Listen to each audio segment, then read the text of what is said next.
Hello, it's story time. And today's story is a story from West Africa. And we are studying the country of Mali, which is in West Africa. So here's our story.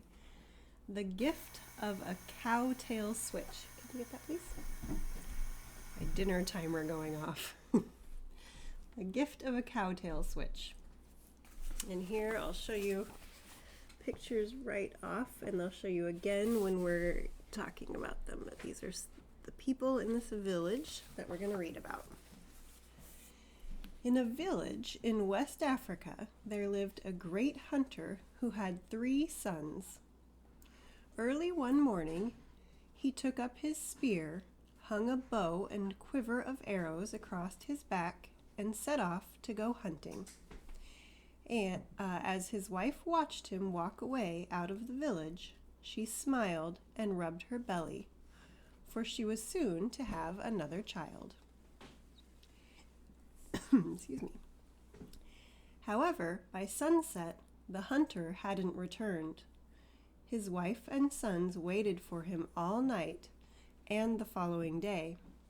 They waited the next night and the day after that, but still he didn't appear.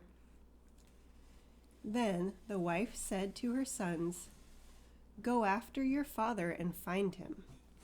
So here I'll show you this picture again, just because we already read that part. This is the hunter going off with his spear and his bow and arrows there. Quiver with arrows.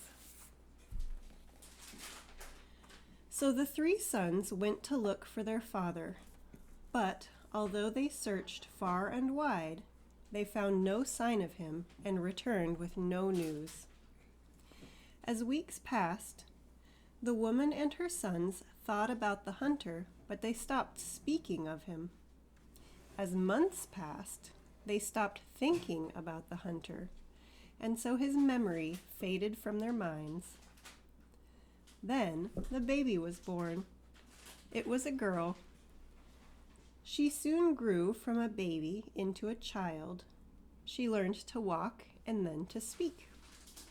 To everyone's surprise, the first words she said were, "Where is my father?" Her mother gasped. "How could we have forgotten him?" she cried. And she sent her 3 sons to search for him again.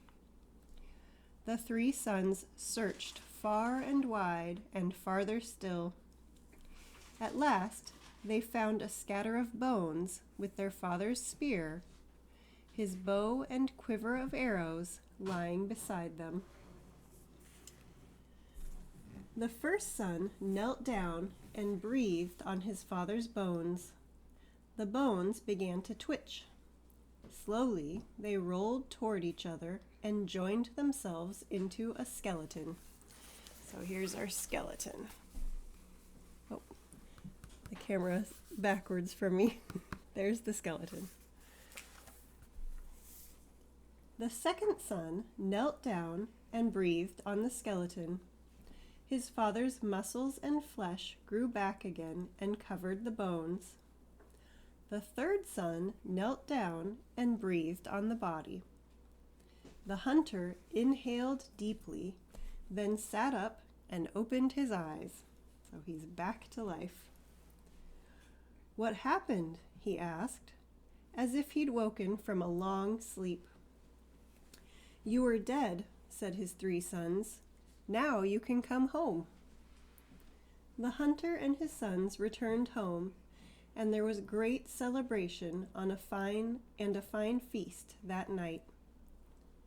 When the meal was over, the hunter sat by the fire. He took out his knife and began to carve a piece of wood.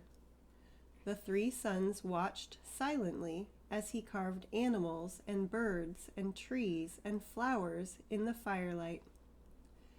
None of them had ever seen such a wonder.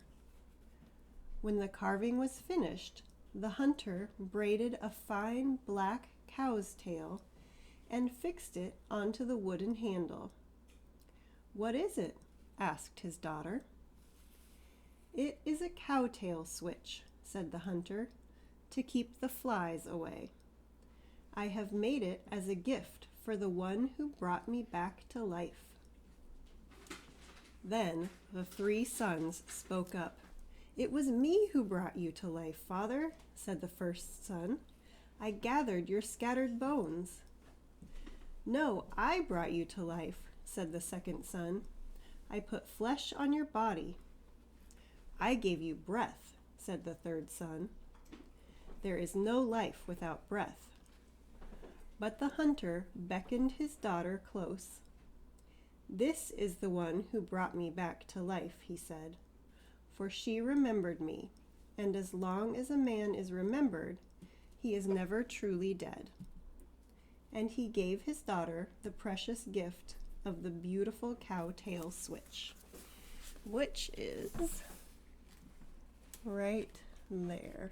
That's his daughter, and there's the cowtail switch.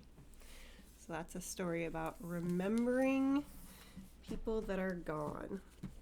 All right. Thank you very much. I'll see you later.